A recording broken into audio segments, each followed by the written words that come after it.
하나님 말씀 에베소서 1장 1절 2절 같이 읽겠습니다.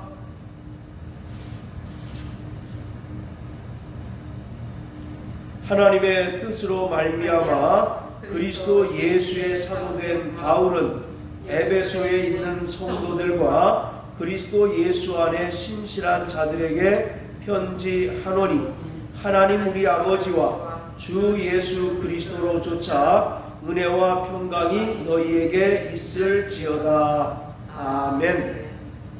에베소서는 사도 바울이 로마 감옥에서 2년 동안 수감 생활을 하는 중에 쓴 서신으로서 일명 옥중서신이라고 말합니다. 이 에베소서의 가장 큰 주제는 결국 교회입니다. 당시에 혼합주의와 또 영지주의로부터 위협을 받는 교회가 진리 위에서 더욱더 굳건하게 세워질 것을 권면하고 부탁하는 내용으로 기록되었습니다. 이 에베소서와 골로새서가 동일한 비슷한 주제로 쓰였습니다. 둘 다 교회론에 입각해서 교회를 위해서 이제 쓴 서신이지만 분명하게 차이가 나타나는 것은 이 에베소 교회는 우주적인 교회, 다른 말로 하면 어느 지역이나 또 누구나 예수 그리스도를 믿는 자들의 그 공동체인 교회를 대상으로 썼다면 골로새서는 로컬 처치, 지역에 있는 교회를 위해서 쓰여진 서신입니다. 교회는 에클레시아라고 하는데 밖으로 부르심을 받은 공동체가 바로 교회입니다. 또 사도행전 20장 28절에 보면 하나님의 피로 사신 교회라고 말하고 있습니다. 이 교회는 두 가지 형태로 신약 성경에서는 구분해서 설명하고 있는데 마태복음 16장 18절에 예수님께서 제자들에게 내가 이 반석 위에 내 교회를 세우리니 음부의 권세가 이기지 못하리라고 말씀하셨는데 바로 여기서 이야기하는 교회는 우주적인 교회, 즉 보편적인 교회를 가리키고 있습니다. 누구나 예수 그리스도를 믿고 구원받고 성령을 모신 자들은 이제 교회의 일원이 되어야 하는데 이처럼 우주적인 교회는 어떤 지역을 초월해서 모든 지역 또 모든 그리스도인들의 그 공동체를 우주적인 교회 또는 보편적인 교회라고 말합니다. 그리고 이에 반해서 지역교회, 바로 로컬 처치라고 하는 것이 있는데 대표적으로 계시록 2장과 3장에 나오는 당시에 소아시아에 있었던 7교회, 그 교회들이 바로 로컬 처치인 것입니다. 자, 이와 같이 과거에는 죄인이었지만 예수의 은혜로 구원받고 성령을 모심으로써 성령이 내주하시는 성도는 반드시 교회 공동체의 일원이 되어야 합니다. 모든 사람이 교회 공동체의 일원이 되기 위해서는 예수의 은혜로 구원을 받고 또 주님의 명령에 따라서 침례를 받아야 하고 성령으로 거듭나야 합니다. 이처럼 교회라고 하는 것은 모든 구원받은 성도들의 영적인 어머니입니다. 그래서 칼빈은 교회를 가리켜서 신앙의 어머니라고 말합니다. 우리가 말씀을 통해서 거듭남으로써 하나님을 아바 아버지라고 부르게 되었습니다.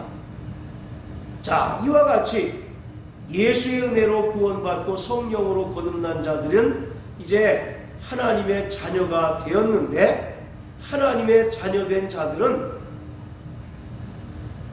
이 땅에서 교회라고 하는 신앙의 어머니를 통해서 철저하게 양육을 받고 철저히 연단을 받아서 성화의 과정을 거친 후에 비로소 영화의 구원을 얻게 되는 것입니다. 우리 가정도 마찬가지입니다. 자녀를 낳았다고 해서 그것이 다 끝나는 것이 아니라, 낳은 것도 중요하지만 그 낳은 자식이 가정이라고 하는 또는 어머니의 품 안에서 철저하게 훈육받고 양육받아서 이제 독립된 개체로 성장해서 사회의 일원으로 살아갈 때까지 철저하게 양육을 받듯이, 교회라고 하는 그 공동체 자체가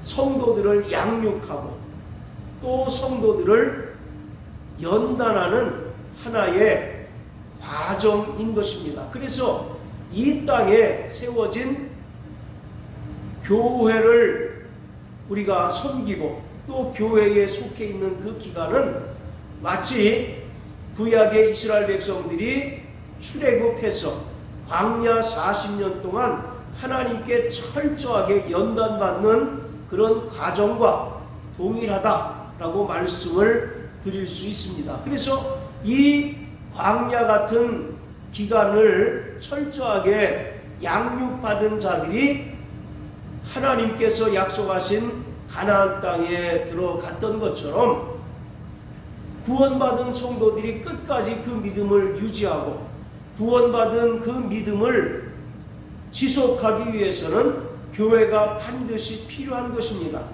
교회를 떠나서는 믿음을 지속할 수 없습니다. 교회를 통해서는 믿음을 유지할 수 없습니다. 왜냐하면 하나님께서는 교회를 통해서 신령한 복을 내려주시고 또 교회를 통해서 하나님의 뜻을 깨닫게 하시기 때문에 교회와 결별한 채로 신앙생활 한다는 것은 성립 자체가 안 될 뿐만 아니라 그 믿음을 지속할 수가 없는 것입니다. 요한복음 1장 1절에 태초에 말씀이 계시니라, 이 말씀이 하나님과 함께 계셨으니 이가 곧 하나님이시다 라고 말씀하고 계신데, 창세전에 아버지 품속에 계셨던 독생자가 이 땅에 말씀이 육신이 되어 오셨던 것처럼 그가 십자가에 달려 죽으시고 부활 승천하신 후에 성령이, 약속하신 성령이 이 땅 위에 임함으로써 비로소 세워진 것이 교회입니다. 그래서 교회라고 하는 것은 예수 그리스도의 신비로운 몸입니다. 말씀이 육신이 되어서 예수가 이 땅에 오신 것처럼 이제 성령이 이 땅에 임함으로 말미암아 세워진 교회는 그리스도의 몸인 것입니다. 그래서 사도 바울은 이 에베소서를 통해서 교회의 성격을 두 가지로 규정하고 있습니다. 자, 따라하세요. 그리스도의 몸으로서의 교회. 그리스도의 몸으로서의 교회. 네, 바로 사도 바울은 교회가 그리스도의 몸이라고 이와 같이 말합니다. 자, 1장 22절 23절 우리 다 같이 읽겠습니다. 시작. 또 만물을 그 발 아래 복종하게 하시고 그를 만물 위에 교회의 머리로 주셨느니라. 교회는 그의 몸이니 만물 안에서 만물을 충만케 하시는 자의 충만이니라. 23절에 보면 교회는 예수 그리스도의 몸이라고 말씀하고 계세요. 태초에 아버지와 함께 계셨던 독생자가 말씀이 육신이 되어 이 땅에 오셔서 바로 사람들에게 보이는 몸으로서 존재하셨던 것처럼 성령이 이 땅에 임함으로 말미암아 신령한 그리스도의 몸, 영적인 그리스도의 몸이 생겨나게 됐는데 그것이 바로 교회라고 하는 것입니다. 그래서 성경은 또 사도 바울은 교회는 그리스도의 몸이라고 이와 같이 말하고 계셔요. 그리고 바로 교회는 그리스도의 몸인데 그리스도는 교회의 머리시다라고 말씀합니다. 22절에 보면 그를 만물 위에 교회의 머리로 주셨다라고 말하고 계세요. 바로 예수 그리스도가 교회의 머리라고 하는 것은 교회의 유일한 입법자일 뿐만 아니라 교회는 철저히 예수 그리스도로부터 통치함을 받고 예수 그리스도로부터 하늘의 뜻을 전달받는 존재라는 것을 말하고 있습니다. 자, 우리 계시록 1장을 다 같이 한번 보십니다. 계시록 1장. 자, 계시록 1장 20절부터 2장 1절까지 두 절을 다 같이 읽겠습니다. 시작. 내 본 것은 내 오른손에 7별의 비밀과 7 금촛대라. 7별은 7 교회의 사자요 7 촛대는 7 교회니라. 에베소 교회의 사자에게 편지하기를 오른손에 7별을 붙잡고 7 금촛대 사이에 다니시는 이가 가라사대. 자, 1장 20절에 보면 7 촛대는 7 교회다라고 이렇게 얘기합니다. 그러면서 2장 1절에는 예수 그리스도를 뭐라고 표현하고 있느냐면 오른손에 7별을 붙잡고 7 금촛대 사이에 다니시는 이가 가라사대라고 말합니다. 즉 예수 그리스도는 오른손으로 7별을 붙잡으시고 7 금촛대 사이에 다니신다라고 말씀하고 있는데 여기서 금촛대라고 하는 것은 바로 교회를 말하고 있어요. 그리고 7 금촛대 사이에 다니신다라는 얘기는 예수 그리스도가 교회의 머리로서 교회를 통치하시고 다스리시며 이 땅에 세워진 그리스도의 몸된 교회를 주관하시는 분이시다라고 말하고 있습니다. 그렇기 때문에 바로 이 땅에 세워진 모든 교회는 그리스도의 몸이고 또 교회의 머리는 바로 예수 그리스도인 것입니다. 그래서 바로 예수는 모든 교회의 입법자이시고 또 모든 교회는 그리스도가 주관하시고 그리스도가 통치하시며 다스리실 뿐만 아니라 그리스도를 통하여 하늘의 뜻이 온전히 전달되어서 그 뜻대로 이 땅에 하나님의 뜻을 전파하고 하나님의 뜻을 성취하는 그 사명을 감당하는 것이 그리스도의 몸된 교회라고 말하고 있습니다. 할렐루야. 아멘. 자, 그리고 또 에베소서 2장에 보면 예수 그리스도는 교회의 모퉁이 돌이 되셨다라고 말합니다. 자, 2장 다 같이 한번 보십니다. 자, 2장 20절. 자, 같이 읽습니다. 시작. 너희는 사도들과 선지자들의 터 위에 세우심을 입은 자라. 그리스도 예수께서 친히 모퉁이 돌이 되셨느니라. 바로 예수 그리스도가 친히 모퉁이 돌이 되셨다라고 말합니다. 여기서 이 모퉁이 돌이라고 하는 것은 교회의 기초라고 하는 의미도 되지만 21절의 말씀과 같이 서로 건물마다 연결시켜주는 그런 개념을 설명하고 있는 것입니다. 그렇기 때문에 성도 한 사람 한 사람이 교회일 뿐만 아니라 성도 한 사람 한 사람이 서로 연합함으로 인해서 그리스도의 몸이 세워져 간다라고 말하고 있습니다. 여기서 그리스도가 친히 모퉁이 돌이 되셨다라고 하는 말은 교회는 본질적으로 하나라는 것입니다. 자, 우리 4장 보십시오. 4장. 자, 4장 3절부터 6절까지 같이 읽습니다. 시작. 평안에 매는 줄로 성령이 하나 되게 하신 것을 힘써 지키라. 몸이 하나요 성령도 하나이니 이와 같이 너희가 부르심의 한 소망 가운데서 부르심을 입었느니라. 주도 하나요 믿음도 하나이요 침례도 하나요 하나님도 하나이시니 곧 만유의 아버지시라. 만유 위에 계시고 만유를 통일하시고 만유 가운데 계시도다. 예, 바로 여기서 강조하는 것은 하나라고 하는 것을 강조하고 있습니다. 평안에 매는 줄로 성령이 우리를 하나 되게 하셨다라고 말씀합니다. 그래서 한 하나님, 한 주, 우리의 믿음도 하나고 침례도 하나다라고 이와 같이 말씀하고 있어요. 그래서 교회는 여러 다양한 사람들이 모이지만 이와 같이 그리스도 예수 안에서 통일성을 유지해야 한다는 것입니다. 사람들의 그 얼굴이 다 다른 것처럼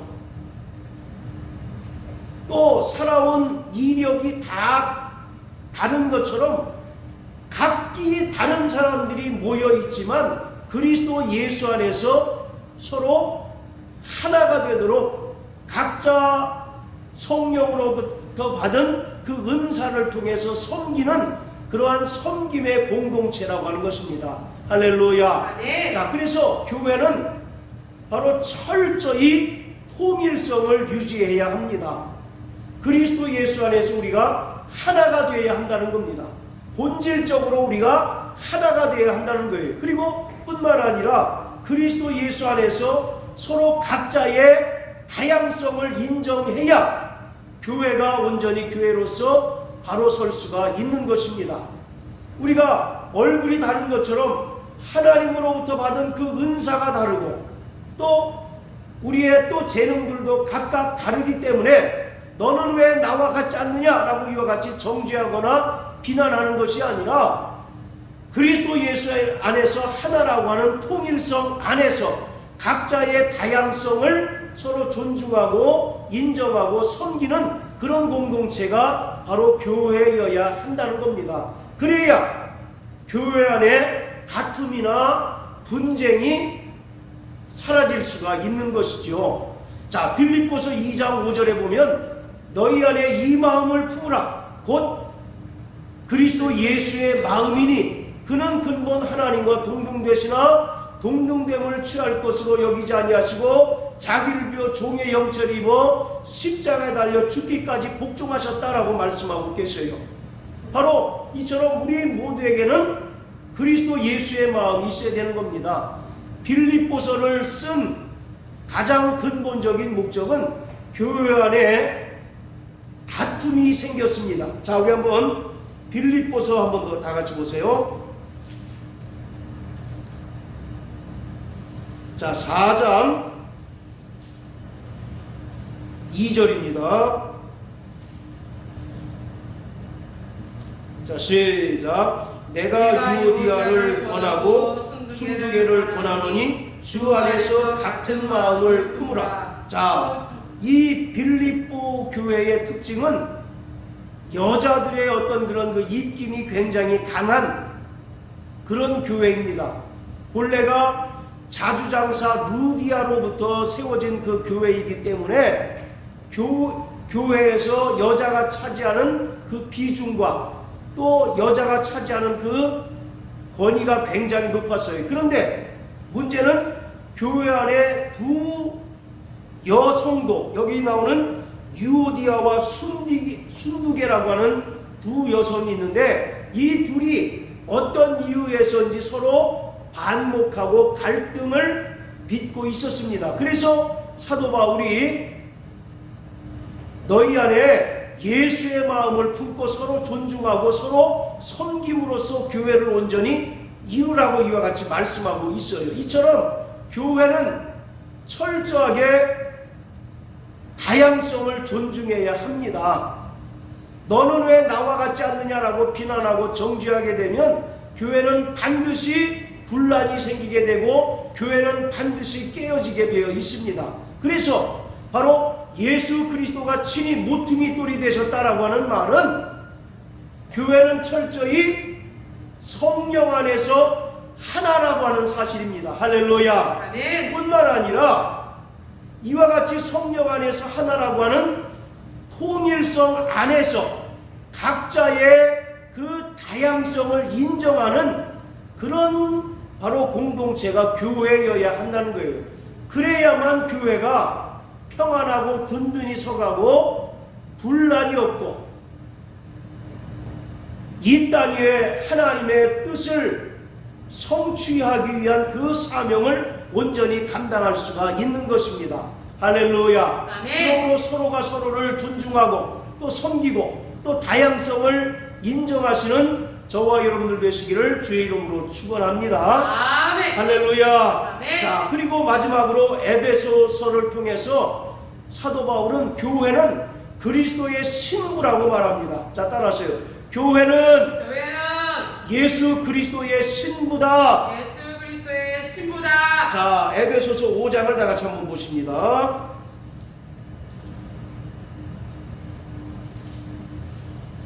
자, 에베소서 5장 22절부터 30절까지 한 절씩 교독합니다. 시작. 아내들이여 자기 남편에게 복종하기를 주께 하듯 하라.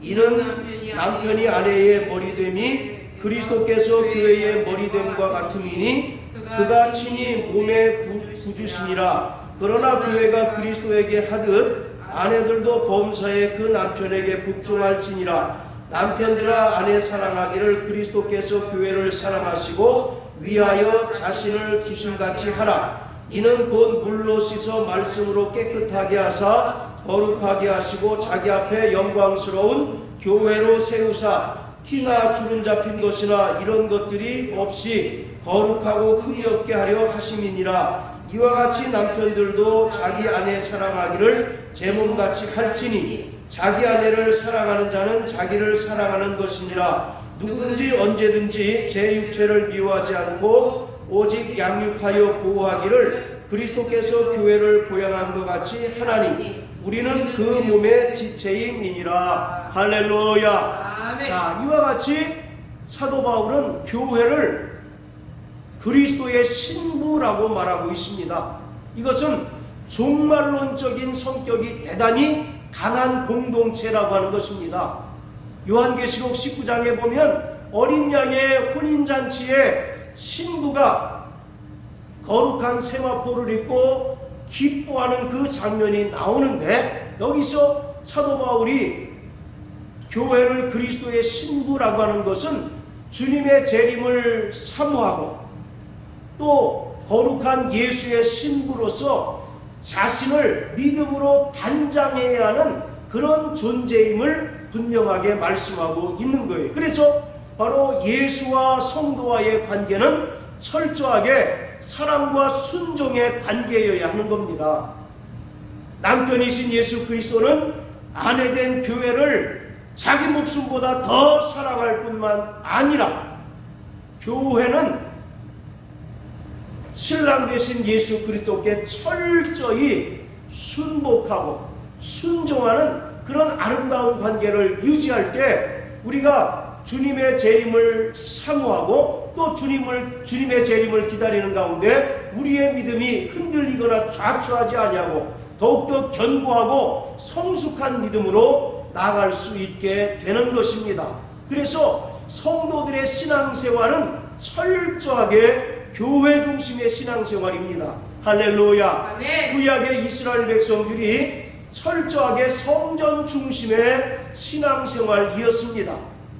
그들이 정말 철저히 성전 중심의 신앙생활을 하였듯이, 그래서 성전이 그들과 함께 있음으로 말미암아 하나님께서 그들과 함께 하시고 하나님께서 그들을 지켜주시고 하나님께서 그들을 보살펴 주신다는 사실을 그들이 분명히 믿고 깨달았던 것처럼, 오늘 성도들이 교회 중심의 삶을 살아갈 때, 교회 중심의 신앙생활을 할 때 하나님께서 예수 그리스도를 통하여 신부된 성도들을 지켜주시고 보호해 주시고 또 날마다 진리 가운데로 인도해 주신다는 것입니다. 그렇기 때문에 성도들의 삶 자체는 철저하게 교회 중심의 삶이어야 한다는 것입니다. 오늘날 많은 사람들이 신앙생활에 웃자라고 또 엉덩이에 뿔나는 식으로 교회의 권위를 무시합니다. 교회의 권위를 하찮은 것으로 여깁니다. 그리고 여기 아니면 내가 다닐 교회가 없는가라고 하면서 얼마든지 교회의 권위를 무시하고 교회의 권위를 경홀히 여기는 그런 경우들이 대단히 많습니다. 그러나 우리가 분명히 깨달아야 할 것은, 하나님께서는 이 땅에 세워진 교회를 가장 기뻐하시고 사랑하십니다. 할렐루야. 네. 그렇기 때문에 교회를 어렵게 하고 또 교회를 깨뜨리려고 하는 모든 시도에 대하여 하나님께서 적극적으로 반응하시고 보응하신다는 사실을 우리는 분명히 알아야 합니다. 하나님께서 우리 성도들에게 가장 싫어하는 그 불신앙의 모습은 교회를 어렵게 하는 겁니다. 교회를 깨뜨리는 것을 가장 하나님께서는 바로 미워하십니다. 그래서 바로 교회를 힘들게 하고 교회를 어렵게 하는 것을 하나님께서 좌시하지 않으시고 반드시 그것에 대하여 보응하신다는 사실을 우리는 분명히 알아야 합니다. 예수 그리스도는 교회의 머리이십니다. 그렇기 때문에 모든 성도는 그 권위 앞에 복종하고 그의 말씀 앞에 철저히 복종해서 교회가 바로 하는 그 나가는 방향에 순복하고 또 교회가 하고자 하는 모든 일에 절대적으로 순종함으로 말미암아 이 땅에 하나님의 의를 이루고 하나님의 나라를 확장하는 일에 우리가 온전히 쓰임을 받아야 하는 것입니다. 그럴 때 하나님께서는 성도들에게 신령한 복을 주십니다. 시편에 말하기를 예루살렘을 향하여 평안을 비는 자들에게 복을 주신다라고 말씀하고 있습니다. 예루살렘이라고 하는 것은 하나님의 성전입니다. 하나님의 성전이 평안하기를 구하는 자들에게 하나님께서 복을 주시는 것처럼 교회도 하나님의 성전입니다. 할렐루야. 그렇기 때문에 성전된 또 그리스도의 몸된 교회의 평안을 구하고 또 교회가 하나님께 맡은 그 사명을 온전히 감당하기에 부족함이 없도록 기도할 때 하나님께서는 그러한 자들에게 신령한 복을 허락해 준다는 사실을 깨달으셔서 교회에 순종하시고 또 교회의 권위에 복종하시며 교회가 평안하기를 늘 기도하시는 저와 여러분들 되시기를 주의 이름으로 축원합니다. 또 교회가 나가고자 하는 그 방향에 적극적으로 각자 받은 그 성령의 은사를 따라서 합력하여 선을 이루고 이 땅에 하나님의 뜻을 이루는 우리 믿음의 성도 되시기를 주의 이름으로 축복합니다. 아멘. 할렐루야.